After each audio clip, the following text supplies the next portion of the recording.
In the news this week, rush to stop the crusher. River Lake residents are concerned about an industrial facility next to their homes. The McGowan Government begins its second term with a cabinet reshuffle. Surprise win. WAMN News takes home a Multicultural Award for its local news service. Special analysis on the future of the new McGowan cabinet, plus Dr. Andrew Miller's comment. This is the Evening News with Ivan Leung and Sarah Smith. Good evening. A proposal to put an industrial crushing facility close to River Lake homes has residents up in arms after they found out about the plan less than 2 weeks before submissions to council closed.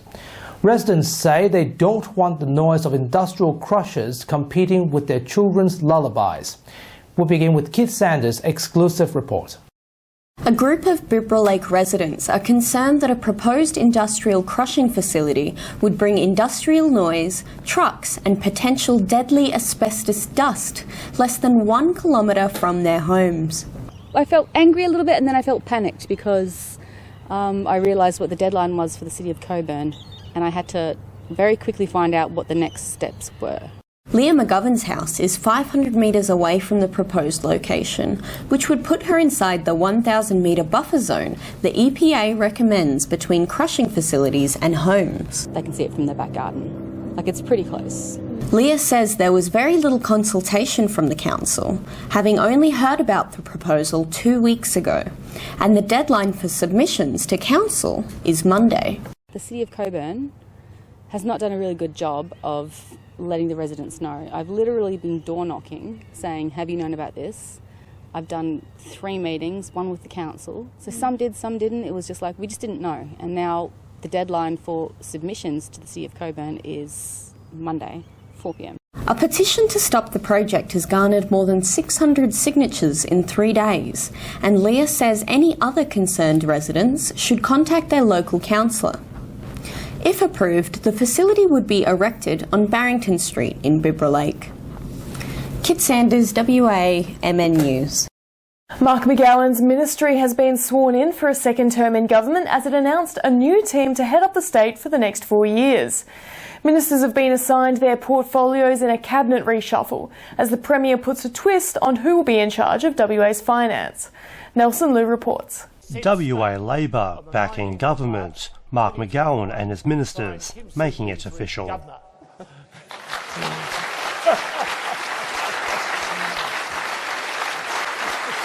WA's cabinet sworn in at Government House, signalling the start of their second term in charge of the state.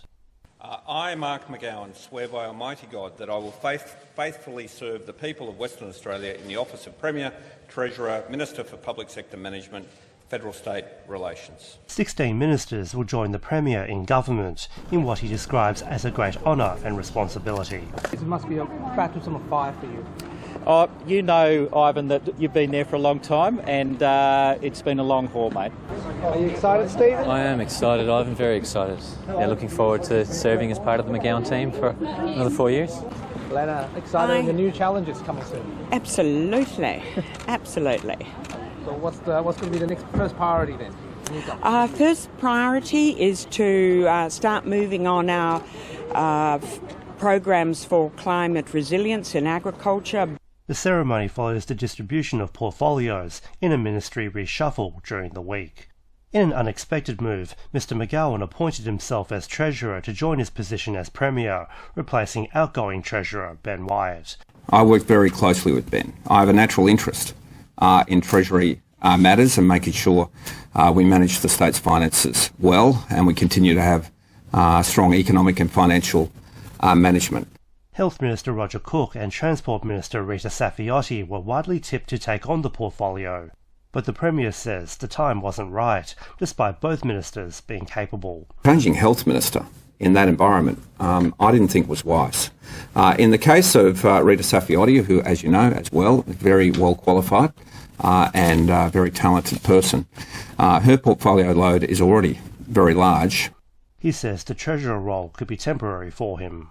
Mr McGowan says it's a rejuvenation of government that will continue to strengthen and diversify the state. It's great to have some renewal in the cabinets. Nelson Liu, WAMN News. WAMN News was honoured to take home the Communications Award at the 2021 Western Australian Government Multicultural Awards, along with award recipients from other categories. During his acceptance speech, Ivan attributed the win to the hard work of the whole team, past and present, here at the newsroom. The winner of the Communications Award is the West Australasian Media Network. The WAMN News team were delighted to win the Communications Award at this week's Western Australian Multicultural Awards 2021. The awards recognise individuals and organisations for their contributions to multiculturalism in WA. News editor Ivan Leung accepted the award on behalf of the network and credited the win to the hard work of the WAMN team. Now, I hope this award also encourage other smaller independent news media to be recognised that their presence is valuable, and they're also a very important member of the media spectrum itself, whether you're big or small. A small community is voiceless, and I think the conclusion is that they just want to be heard. Right? Everybody loves to be heard, and I think it's very important. And it is our mission to listen, whether it's big or small media, especially to you, to young people, to CALD, which is culturally and linguistically diverse. Newly appointed Minister for Citizenship and Multicultural Interests, Dr. Tony Booty, says the awards are an important avenue to recognise individuals and organisations. Well, of course, you were an award winner. Your organisation was an award winner, which I think is testament to your to the work that you put in to bringing forth the news of West Australia to a diverse cultural background. One award winner used his acceptance speech to call out the government on issues in the multicultural space. Laksiri Jayasuriya Lifetime Community Service Award winner Ramdas Sankaran called for multicultural employment targets in the WA public sector and criticised the WA government for lack of action on CALD mental health. How can anyone say that the response from government has been adequate? If it was adequate, you wouldn't have needed a speech like mine today. So the short answer is no, absolutely not. Helene Fong, WAMN News. WA police have charged a senior outlaw motorcycle gang member over a drive-by shooting on a home in Perth's southern suburbs.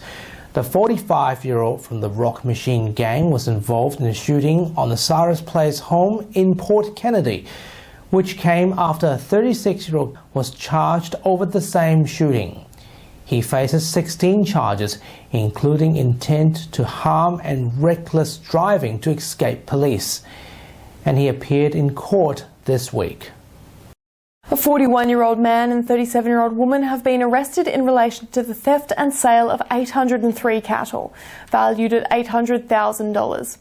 The arrest is part of Operation Topography, the Rural Crime Squad's crackdown on cattle rustling in Western Australia. Several others have also been arrested on stealing and laundering charges. The alleged criminals are set to face court over the coming weeks. The squad has vowed not to back down until all known criminal elements are behind bars. An apartment fire in East Victoria Park has left residents of a social housing block in crisis accommodation. Firefighters were called to Hubert Street apartment block at 10:15 and residents were evacuated. Police are treating the fire as suspicious and are offering $50,000 rewards for information leading to the arrest of an arsonist. Anyone with information is urged to call Crime Stoppers or report the crime online at crimestoppers.com.au. More than 20 new fragments of the Dead Sea Scrolls have been uncovered in the Judean desert.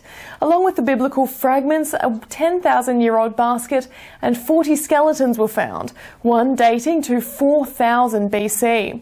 Israeli archaeologists have descended down an 80-metre cliff to the Cave of Horrors to make the historic discovery. It is believed that a group of Jewish people hid in the caves almost 2,000 years ago and concealed the texts from Roman invaders. Tanzanian President John Magufuli passed away this week following complications from a long-term heart condition. Vice President Samia Suluhu has announced 14 days of national mourning in honour of the controversial president. Magufuli was known for encouraging his citizens to pray the coronavirus away. Magufuli will be remembered for his actions against corruption and silencing of media and democratic opponents. Cat Haven is dealing with a huge influx of stray and surrendered cats, with 300 currently living on site and a further 500 in temporary foster homes.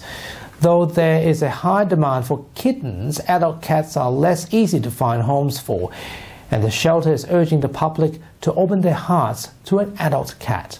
They need to go to loving homes that are willing to give them the time, the investment and the love that they deserve. A cat isn't always going to show their best self in a shelter environment. It's pretty scary. There's lots happening, lots of lights, lots of sounds, and a lot of them have been through a lot to get to this stage where they're getting the help that they need.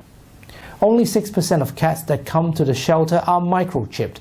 Caitlin says early desexing and microchipping will help to stop the cycle of cats in shelters. Cat Haven encourages responsible pet ownership and loving adoptions. And that's our weekly news and current affairs. You can follow the latest on our website, wamnnews.com.au. From Sarah and myself, we wish you good health, good night, and see you next Sunday. Take care.